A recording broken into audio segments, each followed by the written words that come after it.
டேய் அந்த சீக்கிரம் அந்த ஒர்க்கு. நல்லா இருக்கீங்களா? என்ன கேட்டீங்க? எங்கேயோ பார்க்குறாங்க, நம்மள இல்லையோ? இல்லை நம்மள இல்லை, பல்ப் வாங்காதடாடி. அதான்டா அந்த ஒர்க்கை முடிச்சுட்டு. உங்களை தான் கேட்குறேன், நல்லா இருக்கீங்களா? நம்மள தான் கேட்குறாங்களா? என்ன தான் கேட்டிங்களா? நல்லா இருக்குங்க, நீங்கள் அதை விட நல்லா இருக்கீங்க. அறிவு கட்ட முண்டம். வணக்கம் நண்பா நண்பீஸ், welcome to Thalapathy Vijay movies review series episode number 13. கொஞ்சம் தட்டுறது எடுத்துக்கிறா டேய், தட்டிக்கிட்டே இருக்கானுங்க. எதுக்கடா இவன் தேவையில்லாமல் இந்த சீரிஸ் பண்ணிட்டு இருக்கான்னு சொல்லிட்டு நிறைய பேர் யோசிக்கலாம். ஆனால் ஆஸ் ஏ தளபதி ஃபேனா அவருக்கு வந்து ஒரு ட்ரிபியூட் பண்ணுறதுக்காக தான் எல்லா மூவிஸும் பார்த்துட்டு இருக்கேன். நான் வந்து நிறைய மூவிஸ் பார்த்துருக்கேன், ஆனால் இப்போ பார்க்கும்போது தான் இந்த படம்லாம் எப்படா வந்துச்சு, சூப்பராகவே இருக்கேன். சில படம் இந்த படம் ஏன்டா வந்துச்சு அப்படின்னு நிறைய படங்கள் இருக்கு. இன்னைக்கு நம்ம பார்க்க போகிற படம் காலமெல்லாம் காத்திருப்பேன் அப்படின்னு சொல்லிட்டு ஒரு படம் தான். இந்த படம் ஆக்சுவலாக நான் ஃபர்ஸ்ட் டைம் பார்க்குறேன், நல்லாவே இருந்துச்சு, சூப்பராக இருந்துச்சு. ஏன்னு சொல்லிட்டு நான் கடைசியில் சொல்கிறேன். ஏன்னா கதை வந்து அவ்வளோ சூப்பராக இருந்துச்சு, ஆக்டிங்கும் செம்மையாக தான் இருந்துச்சு. அது ஒவ்வொன்றா நான் சொல்கிறேன், கேளுங்க. கதை எப்படி ஆரம்பிக்குதுன்னா, ஒரு பணக்கார வீட்டு பையன் தான் நம்ம வந்து விஜய்க்கு வந்து இந்த படத்துல கண்ணன் அப்படிங்கிற பேர் இருக்குங்க. அதுக்கப்புறம் எப்பயும் போல இந்த படத்துல விஜய் படம்னாவே ஏதாச்சும் ஒரு ஹீரோயின் வந்து அறிமுகமா இருப்பாங்க. இந்த படத்துல யாரு டெபியூட் பண்ணிருக்காங்கன்னா, டிம்பிள் அப்படிங்கிற ஒரு ஹீரோயின் வந்து நடிச்சிருக்காங்க. அதுக்கப்புறம் நம்ம கரண் நடிச்சிருக்காங்க, மணிவண்ணன், இந்த மாதிரி சொல்லிட்டு நிறைய பேர் நடிச்சிருக்காங்க. ஜெய்சங்கர் தான் அப்பாவா நடிச்சிருக்காரு. ஸோ இதெல்லாம் நடிச்சவங்க.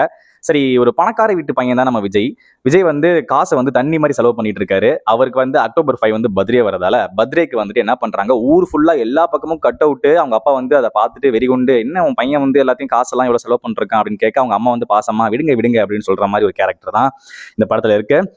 இந்த மாதிரி பண்ணிட்டு இருக்கிறப்ப என்ன பண்றாருன்னா, பஸ்ல வந்து போறவங்களுக்கும் ஃப்ரீயா டிக்கெட் கொடுங்க, யாரும் வந்து காசு கொடுத்து போக தேவையில்லைன்னு சொல்லிட்டு ஒரு இது பண்றாங்க.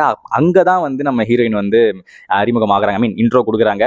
என்னன்னா, யாரோட காசுலையும் நான் வந்து பயணம் பண்ணணும்னு அவசியமே இல்லை, நான் வந்து என்னோட காசுல தான் இருப்பேன்னு சொல்லிட்டு சொல்லும்போது, சரி ஓகேங்க அப்படின்னு சொல்லிட்டு சொல்லும்போது, சில்லற காசு எடுத்து இந்தாங்க டிக்கெட் காசுன்னு விஜய் கையில கொடுத்துறாரு. விஜய் வந்து திமிர்த்தனமா என்ன பண்றாருன்னா, ஐ மீன் சாரி, கண்ணன் வந்து, இவர் பேர் கண்ணன், அப்புறம் ஹீரோயின் பேர் வந்து மணிமேகலை. ஸோ என்ன பண்ணுறாங்க, கண்ணன் வந்து அந்த கொடுத்த சில்லற காசை தூக்கிட்டு போயிட்டு பஸ்ஸில் உட்காந்துருக்க மணிமேகலின் தலையிலேயே வந்து கொட்டுறாரு. கொட்டிட்டு திமிரு காமிச்ச உடனே, இப்படி பணத்தில் திமிரில் ஆடுறல உன்னை வச்சுக்கிறேன்டா கச்சேரி அப்படின்னு சொல்லிட்டு போகும்போது ஒரு பாட்டு வருது. பாட்டு முடிச்சதுக்கப்புறம் என்ன பண்ணுறாருன்னா, விஜய் வந்து அவருக்கு படிக்கிற காலேஜில் வந்து இந்த கல்ச்சுரல்ஸில் தலைவராக இருக்காரு. என்ன பண்ணுறாரு, இந்த வாட்டி சரி ஓகே ஒரு நாடகம் வந்து பழங்காலத்து நாடகம் ஒன்று பண்ணலாம் அப்படின்னு ஒரு பிளான் பண்ணுறப்ப அதை தேடி ஒரு இடத்துக்கு போகிறாங்க. அங்கே போகிறப்ப அவர் என்ன சொல்கிறாருன்னா, இந்த மாதிரி யாருப்பா இப்பெல்லாம் அதை பார்க்குறா, ஏதாச்சும் இந்த பாட்டு கீட்டு அந்த மாதிரி பண்ணி விடுங்கன்னு சொல்லும்போது, சரி உங்களுக்கே ஏதாச்சும் ஒரு நல்ல பாடுற பெண்ணு தெரியுமா, ஐ மீன் ஏன்னா எல்லா கல்ச்சுரல்ஸ்லையும் எல்லாம் பசங்களே பெர்ஃபார்மன்ஸ் பண்ணுறப்ப இந்த கல்ச்சுரல் வந்து ஒரு பொண்ணுக்கு வந்து முக்கியத்துவம் கொடுக்குற மாதிரி நடக்கிறதால ஒரு பொண்ணு பாடினா சூப்பராக இருக்குன்னு சொல்கிறப்ப, அப்போதான் மணிமேகலை வந்து செம்மையாக பாடுவாங்க அப்படின்னு சொல்லும்போது, மணிமேகலையா அப்படின்னு சொல்லிட்டு யார் அந்த பொண்ணுன்னு நம்ம கண்ணனுக்கு தெரியாது. அப்போ கோவிலில் பாடிட்டு இருப்பாங்க, ஒரு பாட்டு பாடிட்டு இருப்பாங்க. அந்த பாட்டை நீங்களே கேளுங்க.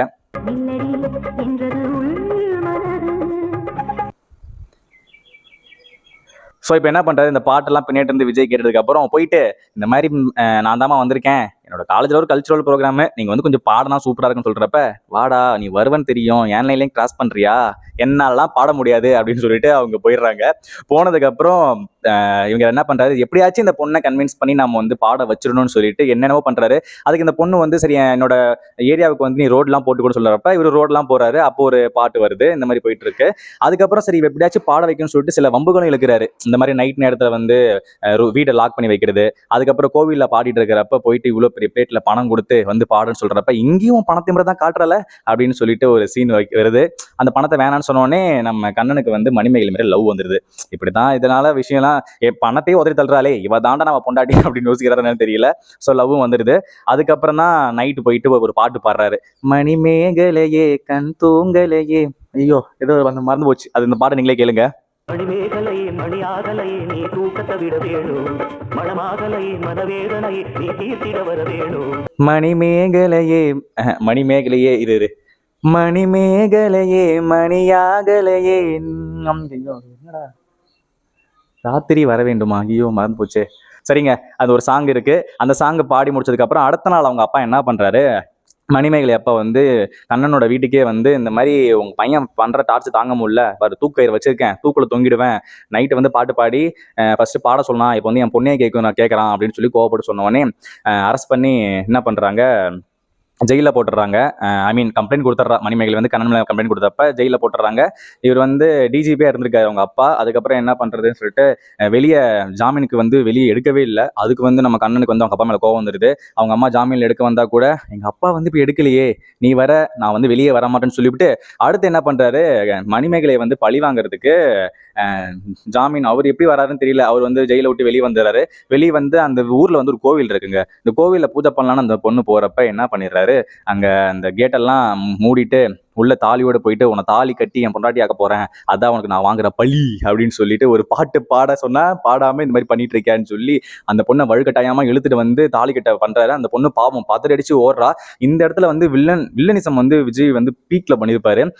இந்த படத்துல ஒரு பணக்கார திமிரா எப்படி இருக்கும், எப்படிலாம் இருக்கும் அப்படின்னு சொல்லிட்டு விஜய் வந்து கண்ணன் கேரக்டர் சூப்பராகவே பண்ணியிருப்பாரு. நல்லா தான் இருக்கும். அதுக்கேற்ற மாதிரி அவன் வந்து தாலி கட்ட போற நேரத்துல அவங்க அப்பா வந்து வெளியே அந்த கோவில் லாக்கரை போட்டு அடி சுடுன்னு சுடுவார். சுட்டவொடனே ஓப்பன் ஆகிடும். ஓப்பன் ஆனதுக்கப்புறம் ஹீரோயின் வந்து தப்பிச்சு வெளியே ஓடிடுவாங்க.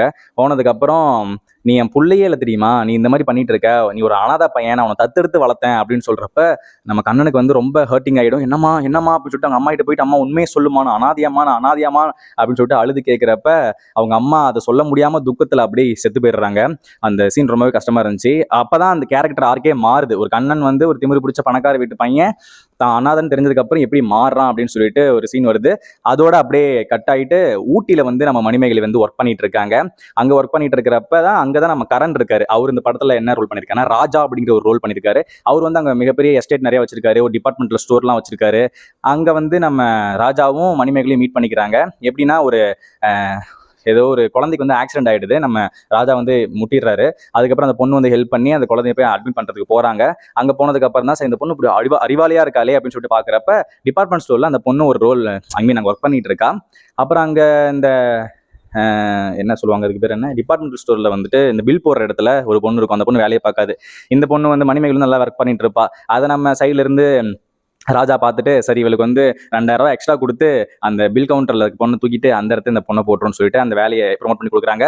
அதுக்கப்புறம் அந்த பொண்ணு நல்லா ஒர்க் பண்றதால பர்சனல் அசிஸ்டண்டா நம்ம ராஜா வந்து பிளான் பண்ணி வச்சிடறாரு.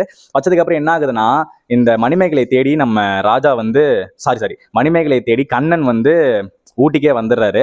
ஆனா மணிமேகலை அங்க இருக்கவங்க நிறைய பேர் சொல்லி வச்சிருப்பாங்க, இந்த மாதிரி என்ன தேடி கண்ணன் யாராச்சும் ஒருத்தன் வந்தானா அவங்ககிட்ட நான் இங்க இருக்கிறத சொல்லவே சொல்லாதீங்க அப்படின்னு சொல்லிடுறாங்க. ஏன்னா அவனுக்கு பயந்து ஒளிஞ்சு இங்க வாழ்ந்துட்டு இருக்காங்க. ஆனா விடாம நம்ம கண்ணன் வந்து துரத்தி இங்க வந்துட்டு இந்த பொண்ணை பார்க்க வந்துட்டு இருக்காரு. வந்துட்டு இருக்கிறப்ப கரெக்டா ராஜாவோட பணப்பெட்டி காணாம போனப்ப அதை நம்ம கண்ணன் வந்து ஹெல்ப் பண்ணி கொடுக்கு, எனக்கு வந்து வேலை போட்டு கொடுங்கன்னு சொல்லிட்டு கேட்கிறப்ப சரி ஏன் என்னோட கம்பெனில எனக்கு டிரைவரா வேலை வந்துடுறியா, எனக்கு ஒரு டிரைவர் தேவைப்படுது, நீ வந்து டிரைவர் வேலைக்கு வந்துரு அப்படின்னு சொல்லிட்டு ராஜா சொல்றப்ப ஓகே கண்டிப்பா நான் வந்துறேன்னு சொல்லிட்டு நம்ம கண்ணனும் சேர்ந்துறாரு. அதுக்கப்புறம் அந்த எஸ்டேட்ல தான் 2 பேரும் மீட் பண்ணிக்கிறாங்க. யாருன்னா கண்ணனும் மணிமேகலை மீட் பண்ணிக்கிறாங்க.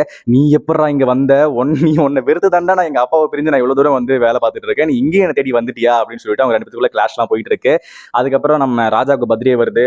அப்போ ஐ மீன் மணிமேகலைக்கு பர்த்டே வருது. அதுக்கு கிஃப்ட் போயிட்டு ஒரு பூ கொடுக்குறாரு நம்ம கண்ணன். அதை தூக்கி காலில் போட்டு மிதிச்சு தள்ளிடுறாங்க. ஆனா ராஜா போயிட்டு ஒரு கிஃப்ட் கொடுக்குறாங்க. அதை மனப்பூர்வமா ஏத்துக்கிறாங்க. அப்ப நம்ம ராஜாக்கு வந்து மணிமேகலை மாதிரி லவ் வருது. லவ் வந்ததுக்கு அப்புறம் வந்து ஒரு பாட்டு வருது. இதோ பாட்டு உங்களுக்காக. சுத்துதடி வம்பரத்தை போல உன் இடுப்பில் இருக்கும் அந்த சேல, இனி சம்மதிச்ச போடு வேண்டி மாலை, நீ ஆடி இல்ல சொல்ல போற நாளே.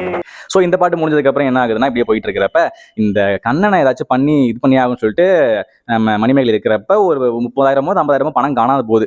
அது வந்து இந்த கண்ணன் பையன் தான் ஆட்டையை போட்டிருப்பான், அவன் தான் இந்த மாதிரி பொறிக்கத்தனம் வேலை தான் பண்ணிட்டு இருப்பான், திருட்டுத்தன வேலை தான் பண்ணிட்டு இருப்பான்னு சொல்லிவிட்டு அவங்க மேலே பழி போடுறாங்க.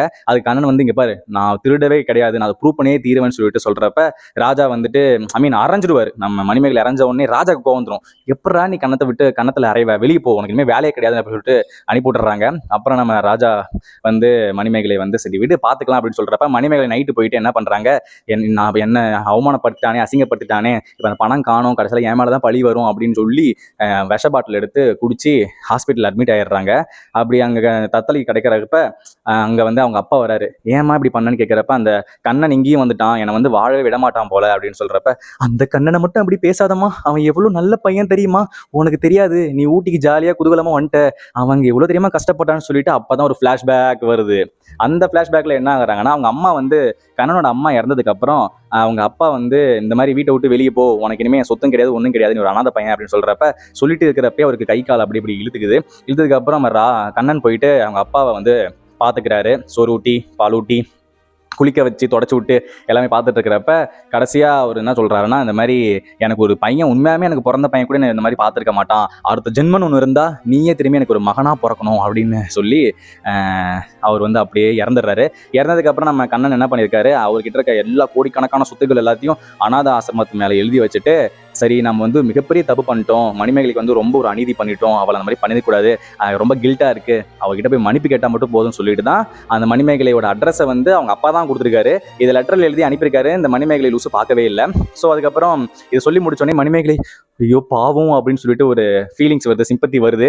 அப்போ நம்ம கண்ணன் வந்து ஹாஸ்பிட்டலுக்கு வந்து மணிமேகலையை பார்த்து, அறிவு கெட்ட முண்டை, உனக்குலாம் அறிவு இருக்கா, நீ இப்படி செத்து போயிட்டேன்னா கடைசியில் என் மேலே தான் பழி வரும், நான் தான் இந்த மாதிரி, ஏன்னா அவர் லெட்டர் வேற எழுதி வச்சிருக்கா கண்ணன் தான் காரணம் அப்படின்னு சொல்லிட்டு, என் மேலே பழி வந்திருக்கும், இப்படி பண்றியே, இனிமேல் உன் கண்ணு முன்னாடி நான் முழிக்க மாட்டேன்னு சொல்லிட்டு போயிடுறாரு. அதுக்கப்புறம் நம்ம ராஜா வந்துட்டு, அவன் ரொம்ப நல்ல பையமா, அவன் வந்து அவன் மேலே இப்படி பழி போயிருக்குமே, அவனுக்கு வந்து நான் ஒரு கண்டக்டர் வேலை போட்டிருக்கேன் அப்படின்னு சொல்லிட்டு சொல்லி விட்டுருவாரு. அப்புறம் நம்ம மணிமேகலுக்கு தனியாக காரே வச்சிருக்காங்க டிரைவர் போட்டு, அதில் போக மாட்டாங்களாமா. அடுத்து கண்ணன் மேலே இப்போ லவ் வந்ததால கண்ணன் அந்த ஒர்க் பண்ணுற பஸ்ஸில் ஏறி பயணம் பண்ணுறாங்க. அப்போ தான் நான் இன்ட்ரோவில் சொன்ன அந்த சீன் வருது, இன்ட்ரோவில் பண்ணல, நல்லா இருக்கீங்களா, உங்களை தான் கேட்குறேன், நல்லா இருக்கீங்களா, அந்த சீனில் வருது. அப்படியே போயிட்டு இருக்கிறப்ப, திருடினா யாரா, நீ பணத்தை திருடல, ஏன்னா அந்த பணம் வந்து எப்படின்னா அவங்க டேபிளே தான் இருந்துச்சா, மறந்தா வச்சுட்டு போயிருப்பாங்களாமா. அதுதான் நம்ம ராஜா வந்து மணிமேகலை சொல்லுவாங்க. இதுக்கப்புறம் தான் மணிமேகலை திருடியை பார்க்க போகிறோம். அவங்க என்ன பண்ணுவாங்க, கண்ணன் மேலே லவ் வந்ததால கண்ணன் வந்து பட்டன் இல்லாமல் ஒரு சட்டை போட்டிருப்பாரு, கீழே ஒரு பட்டன் பிஞ்சிருக்கும், ஊக்கு குத்திருப்பாரு, அந்த ஊக்கு ஆட்டையை போடுறது, அப்புறம் கண்ணனோட லஞ்ச் ஆட்டையை போடுறது, அது இதுன்னு பண்ணிட்டே இந்த மாதிரி பண்ணிட்டு இருக்கிறப்ப திரும்பி அந்த மணிமேகலையே கண், அவங்களுக்கு பிடிச்ச அந்த பாட்டில் வர்ணிச்ச எல்லாத்தையுமே இவங்க போட்டுக்கிறாங்க, பொட்டு எடுத்து வச்சுக்கணும், பூ எடுத்து வச்சுக்கணும் அப்படின்னு சொல்லிட்டு அந்த மாதிரி பண்ணிட்டு இருக்காங்க. ஸோ இப்படியே போயிட்டு இருக்கிறப்ப என்ன ஆகுதுன்னா, கடைசியாக மணிமேகலை வந்து October 5 வருது. ஸோ கண்ணனுக்கு பர்த்டே எப்படி கட் அவுட் வச்சு ஃபர்ஸ்ட் சீனில் காமிச்சாங்களோ அதே மாதிரி இவங்க அந்த எஸ்டேட் ஃபுல்லா கண்ணனோட போட்டோ போட்டு பர்த்டே செலிப்ரேஷன் பண்ணிட்டு இருக்காங்க. அப்பதான் அங்க ஒரு பாட்டு வருது. அந்த பாட்டு என்னன்னா, ஏய் கொஞ்சம் கத்தாத, ஏய் நான் இங்க பேசிட்டு இருக்கேன், எதுக்கு இப்படி கத்துற, குருவி வெளுத்துடுவேன். சரி ஓகே. அப்பதாங்க அந்த ஒரு பாட்டு வருது. இது ஃபர்ஸ்டே பாடின பாட்டு தான், கோவில பாட்டை பாடினாங்கல்ல ஒரு பாட்டு, அந்த பாட்டுக்கு டூயட் பாட்டா மாத்துறாங்க. எப்படின்னா, நில்லடி என்றது உள் மனமே, செல்லடி என்றது பெண் மனமே.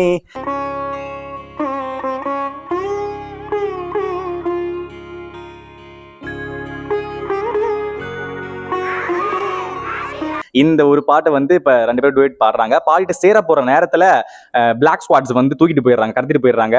சரிடா டே கரண்ட் இருக்காரு, அவர் வந்து எப்படி ஏண்டா என்ன இன்னும் நல்லவனா நினைச்சிட்டு இருக்கீங்களா, நான் எவ்வளவு பெரிய கெட்டவன், ஏண்டா டூயட் பண்ண அந்த பொண்ணு கூட நீ தட்டிட்டு போலான்னு பாக்குறியான்னு சொல்லிட்டு ஏதோ கொல்ல போவாங்கன்னு நினைச்சு துப்பாக்கிலாம் எடுத்து வந்து சுட போவாங்க.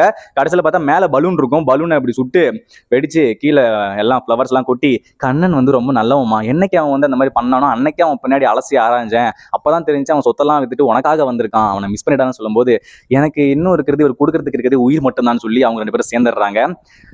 அப்படியே கதை முடியுது.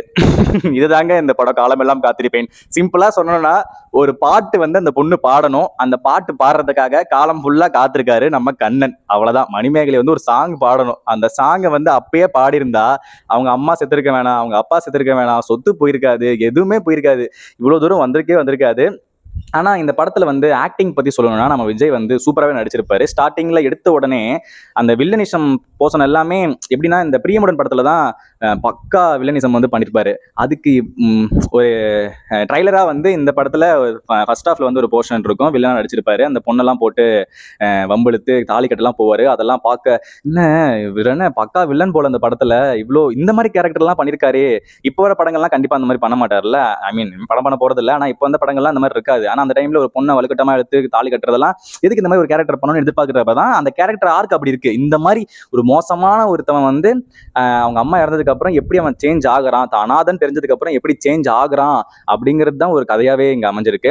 அந்த போர்ஷன் சூப்பராகவே பண்ணிருப்பாங்க. ஸோ இதுக்கப்புறம் என்ன நடக்க போகுது, இப்படி அந்த பொண்ணை தாலி கட்ட போறான், அவங்க அம்மா செத்துட்டாங்க, அப்படியே கட்டு டக்குன்னு பார்த்தா ஊட்டியில மணிமேகலை காட்டுறாங்க. சரி இதுக்கப்புறம் எப்படி போகுதுன்னு பாக்குறப்ப திரும்பி அங்க வந்து கண்ணன் வரான், ராஜா வேற வராங்க. இவங்க 2 பேரும் சேருவாங்களா இல்ல மன்னிப்பு கேட்டா மட்டும் போதுமா அப்படின்னு சொல்லிட்டு ஒரு படத்தை எங்கேஜிங்காவே இந்த ஸ்கிரீன் பிளே ஆக்சுவலா கொண்டு போயிட்டு இருந்துச்சு. கதை இதுதான். நான் கதையில வந்து பிளாஷ்பேக் எங்க வைக்கணும், எதை எப்படி எங்க காட்டணும், எந்த கேரக்டர் எப்படி ப்ளே பண்ண வைக்கணும், காமெடிஸ்லாம் எப்படி செட் பண்ண வைக்கணும், பாட்டு எங்க இருக்குன்னு சொல்லிட்டு நிறைய விதமா இந்த படம் ஆக்சுவலாக நல்லா தான் இருந்துச்சு. நீங்க எல்லாருமே பார்க்க வேண்டிய படம் தான். விஜயோட ஆக்டிங் நிஜமாவே சூப்பராக தான் இருந்துச்சு. அதே மாதிரி இந்த டிம்பிள் அப்படிங்கிற நடிச்சவங்களும் புதுசாக நடிச்சிருக்காங்க. விஜய் படனாலே ஏதோ ஒரு ஹீரோயின் வந்து அறிமுகமாக தான் வந்திருப்பாங்க படத்துல. அறிமுகம், இந்த படத்தில் இவங்க அறிமுகம் அப்படின்னு சொல்லிட்டு நிறைய ஹீரோயின்ஸ் வந்து விஜய் படத்துல தான் அறிமுகமே பண்ணியிருக்காங்க. ஸோ அந்த விதத்தில் இவங்க நல்லா தான் நடிச்சிருக்காங்க. இந்த மாதிரி போயிட்டு இருக்கிறப்ப கதை சூப்பராக தான் இருந்துச்சு. பாட்டு வந்து ஒரு 6 பாட்டு இருக்குங்க. 6 பாட்டுமே தேவா வந்து இந்த படத்துல சூப்பராகவே போட்டிருப்பாரு. பாட்டுக்கு வந்து எப்பயுமே விஜய் வந்து முக்கியத்துவம் தான் கொடுத்துருப்பாங்க. அந்த வகையில் இந்த படத்துல வந்த பாட்டு எல்லாமே சூப்பராகவே தான் இருந்துச்சு. ஸோ இந்த படத்தை வந்து ஆர் சுந்தரராஜன் அப்படின்னு சொல்லிட்டு தான் ஒருத்தர் வந்து இயக்கியிருக்காரு. நல்லாவே சூப்பராகவே பண்ணியிருக்காங்க. ஸோ நல்ல ஆக்சுவலாக ஒரு பக்கா படங்க. இந்த படம் கதை அந்த டைம்ல வந்து நல்லாவே ஹிட் கொடுத்துருக்கும். பாட்டுமே சூப்பரான பாட்டு தான், எல்லாமே நல்லா இருக்கும். இந்த மணிமேகலையே அந்த பாட்டெல்லாம் குக் வித் கோமாளியில மணிமேகலை அவங்களை கலாய்க்கிறதுக்குலாம் அந்த பாட்டெல்லாம் போட்டிருக்காங்க. ஸோ ஓரளவுக்கு இந்த படம் ஆக்சுவலாக சூப்பரான படம் தான். நீங்கள் இந்த படம் பார்க்கணும்னு நினச்சிங்கன்னா யூடியூப்ல அவைலபிளாக இருக்கு. ஸோ இது வந்து ஒரு ஒர்த்தான படம் தான், நல்லாவே இருக்கும், நல்லா எங்கேஜிங்காகவும் போகும், ஜாலியாகவும் இருக்கும். ஸோ முடிஞ்சா போய் பாருங்க. ஸோ அடுத்த விஜய் படத்தில் வந்து உங்களை சந்திக்கிறேன். அதுக்கு முன்னாடி இந்த வீடியோ உங்களுக்கு பிடிச்சிருந்துச்சுன்னா கீழே ஹைப்னு ஒரு ஆப்ஷன் இருக்கும். அந்த ஹைப் கொடுத்து இந்த வீடியோ கொஞ்சம் ஹைப் பண்ணி விடுங்க, நல்லா போகும். அது வரைக்கும் உங்களிடமிருந்து விடைபெறுவது எரள வளலன். இந்த வீடியோ உங்களுக்கு பிடிச்சிருந்துச்சுன்னா லைக் பண்ணுங்க, ஷேர் பண்ணுங்க, கமெண்ட் பண்ணுங்க, மறக்காம சப்ஸ்கிரைப் பண்ணி பெல் ஐக்கானை கிளிக் பண்ணிக்கோங்க. அவ்வளோதாங்க.